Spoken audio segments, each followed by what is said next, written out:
When you open your eyes in the morning, you are immediately invaded by an avalanche of notifications, images, and information on your cell phone. In a matter of seconds, you are absorbed into a virtual world without even having time to breathe. Modern society, surrounded by sophisticated technologies, offers a connectivity that, ironically, takes us away from our essence. We are so immersed in this flow of data and images that the true connection, the one that unites us with our inner being, is lost in all this.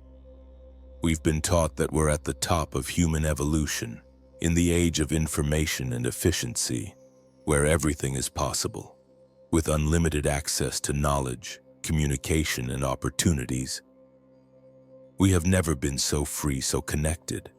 But why then does the feeling of emptiness persist in so many of us? Byung-Chul Han, a contemporary philosopher, warns us about what he calls the performance society. In this reality, there are no longer any external oppressors, but individuals who, on their own, impose an incessant burden of productivity on themselves. This self-submission, however, not only generates physical fatigue, but also deep existential exhaustion. The promise of modernity seems simple. Through science, technology, and economic advancement, we would achieve a full, secure, and meaningful life. However, as we move forward, a simple but terrifying question begins to impose itself. Is that all there is? The feeling that the promise of progress has not materialized overwhelms us, leaving an emptiness that is hard to ignore. From childhood, we are convinced that we are living in the best moment in history. This is reinforced in schools, the media, and popular discourse. The suffering of times past has been minimized, diseases have been controlled, and the world within our reach offers us countless advantages.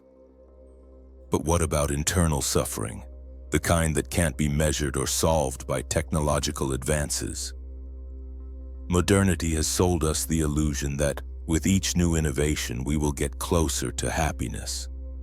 However, what we see is an increasingly fragmented and exhausted society, where the incessant search for more, be it a new gadget, a goal to be achieved, or a trend to follow, only takes us away from what really matters.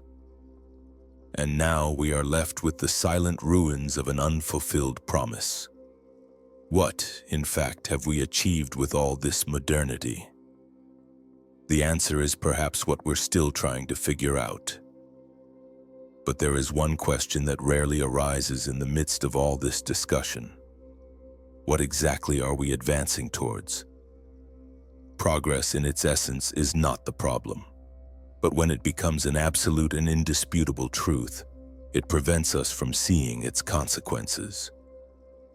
We have created a faster, more practical and efficient society, but paradoxically, it has become more anxious, more isolated, and disconnected from its own essence.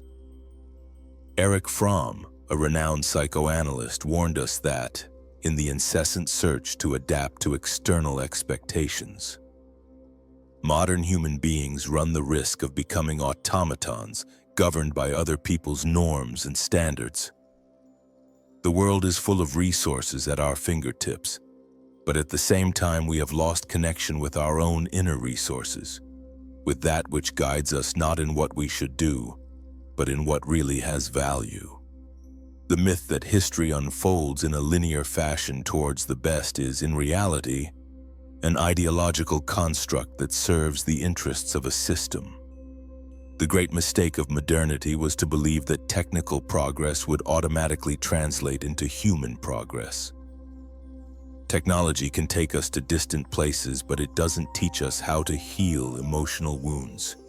The internet can connect us to the whole world, but it doesn't teach us to appreciate the peace of a solitary moment. What modernity promised us has been replaced by a pace so fast that it prevents us from feeling, from reflecting. Instead of freedom, we live in a state of hyperactivity. Instead of meaning, we are constantly interrupted by distractions. The feeling that we have lost something essential is not a defect in our perception, but rather a reflection of the collapse of an ideal that was never genuinely centered on the human being, but rather on the system that society has created. The time has come to rethink this journey. The point is not to reject progress, but to take a sincere look at what we were promised and realize the moment when we started running outwards instead of looking inwards. We've never been so connected to other people, but we've never been so lonely. Today, the possibility of talking to anyone at any time, from anywhere, is within our reach. Messages arrive in an instant, video calls shorten distances, and algorithms keep us up to date with everything that happens around us. However, this sea of connections and information creates a profound silence, an absence that resonates in our souls. The promise was clear. Technology was supposed to bring us closer together, facilitate relationships, love, friendship, and a sense of belonging. But instead, it has turned these connections into something superficial, where instant communication has become noise and genuine presence has been replaced by notifications. The philosopher Martin Buber, when reflecting on human relationships, teaches us the distinction between the I-thou and the I-that. In a world that has lost its way in the rush for innovation, this difference seems increasingly distant. The difference between I-thou and I-that relationships that Martin Buber presents to us is essential to understanding how technology has shaped our way of interacting. In the first type, the relationship is lively and genuine, where the other is recognized in their entirety as a subject with their own experiences and feelings. The me-this relationship, on the other hand, is utilitarian, where the other is transformed into an object, something to be used, measured, or discarded according to convenience. Technology, by offering us an immediate and impersonal field of communication, has fueled more I-this relationships where everything is quick, superficial, and constantly evaluated. We have become accustomed to communicating through quick messages, responding with emojis, and observing the lives of others through edited, perfect, and calculated posts.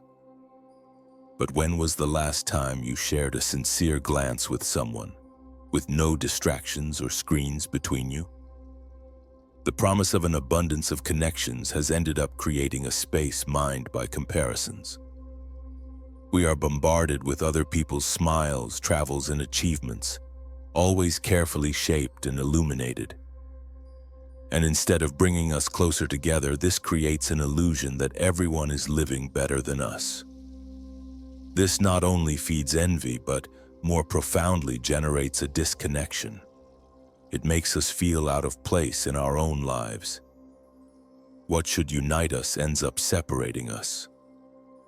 Excessive exposure has led us to a reality where meaningful conversations have been replaced by superficial interactions, and relationships have become numbers, views, and quick stories. Silence, once a space for intimacy and reflection, is now filled with endless scrolling, consuming our attention without allowing us to be present in the moment. The point is not to demonize technology, but to recognize what it has taken away from us, or rather, what we have allowed to be lost. Being connected is not the same as being in communion, and perhaps the real revolution in this digital world is simply to sit down with another person, without rushing, without distractions, and really listen. Historically, knowledge has always been seen as a means to freedom. For centuries, access to information was a limited privilege, and the struggle to universalize it was an uphill battle. However, we now find ourselves at the other extreme, drowning in data but increasingly distant from what really matters. The internet, which promised collective wisdom, has delivered us an avalanche of disconnected information and superficial opinions. Instead of using knowledge for reflection, we turn it into something disposable, quickly consumed. Each new video, each eye-catching headline, each post is a pinch of information that passes quickly, without ever being digested or integrated.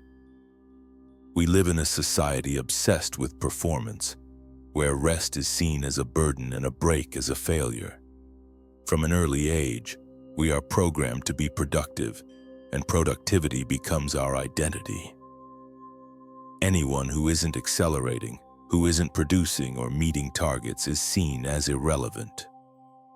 Life thus becomes a constant race where the question, "What will you be when you grow up?" is asked before we even have time to understand who we really are. The marathon of goals and achievements never seems to end.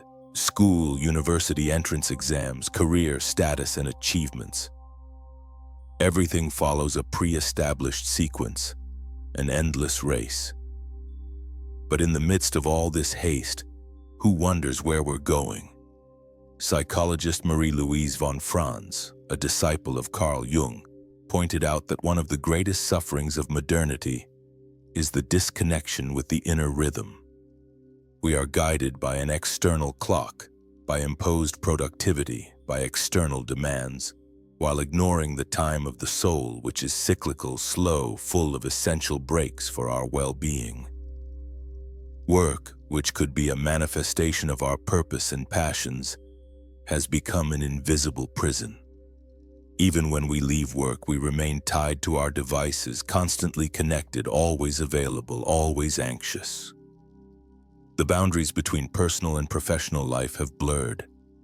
The cell phone, which was supposed to set us free, has become an invisible chain that keeps us chained to an endless duty to respond, resolve, and deliver. And with this comes an exhaustion that is not just physical, but existential. The feeling of tiredness doesn't come from an exhausted body, but from a soul that is in constant search, that wakes up already exhausted and sleeps without rest, always feeling that it is never enough, that it will never reach the imposed ideal. The system has convinced us that a person's value is directly related to their ability to produce, deliver, and conquer. But nobody can be a machine all the time. We are human. We need empty spaces, moments of inactivity, of contemplation. Not to produce more later, but because rest is essential to our existence. The cult of productivity has turned our lives into an endless series of tasks. Those who live only to accomplish tasks end up forgetting what it's like to simply live, what it's like to sit without haste, to breathe without guilt. Perhaps the greatest act of rebellion today is to simply stop and look around, asking yourself, was I just made to work? The system has taught us, almost silently, that being is having. One's value is measured by the things one owns, the brands one wears, the car one drives, the experiences one can buy and show off. Consumption is no longer a necessity or a personal choice. It has become a way of defining who we are, of building our identity. We are constantly bombarded with messages telling us that happiness is just a click away, that all we have to do is buy something to finally feel complete, accepted, and validated. But when we get what we want, the satisfaction is short-lived. Soon a new need arises, a new goal, a new void to be filled. And this isn't an accident, it's a carefully planned project. The consumer system is fueled by a perverse logic where the promised happiness can never be completely achieved. Because if it were, the cycle would end. And so we get trapped in an endless cycle of unsatisfied desires, wanting things we don't really want, in order to fill an emptiness whose origin we can no longer identify. The worst thing is that we often consume not for ourselves but for others. We buy to be seen, to be recognized, to be validated and included. The question is, how much longer are we going to spend in this endless cycle of searching for an ideal that never arrives? The modern world teaches us to seek happiness in consumption, to run towards an ideal that never arrives. We are always looking for something outside of ourselves to fill an internal void, but this incessant search takes us away from our true essence. We have been molded to value having rather than being, and as a result, we find ourselves in an endless cycle of dissatisfaction. Each material achievement seems to bring us a brief relief, but then the next goal, the next desire comes along, creating a void that is never completely filled. The consumer system has convinced us that happiness is within reach, but in fact it lies in genuine connection with ourselves, with others, and with the world around us. What we really seek is not in the things we own, but in presence, in time for ourselves, in guilt-free rest. The fast pace of modern life has disconnected us from what is essential, the ability to simply be. Relationships have become superficial, mediated by screens and social networks, where authenticity has been replaced by appearance. We live in a world that is hyperconnected but paradoxically lonelier. The real revolution today is not to keep running after more, but to learn to slow down, to value the present moment, to be truly human.